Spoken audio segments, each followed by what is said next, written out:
Now the Passover and the festival of unleavened bread were only 2 days away, and the chief priests and the teachers of the law were scheming to arrest Jesus secretly and kill him. But not during the festival, they said, or the people may riot.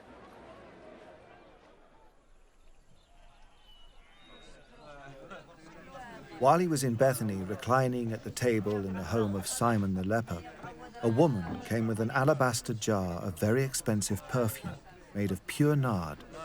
She broke the jar and poured the perfume on his head. Some of those present were saying indignantly to one another, "Why this waste of perfume? It could have been sold for more than a year's wages and the money given to the poor." And they rebuked her harshly.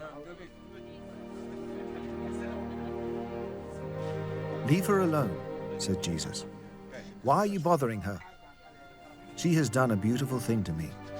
The poor you will always have with you, and you can help them any time you want, but you will not always have me. She did what she could. She poured perfume on my body beforehand to prepare for my burial.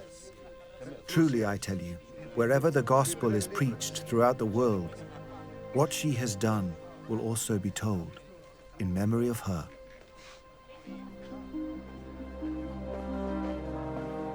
Then Judas Iscariot, one of the 12, went to the chief priests to betray Jesus to them.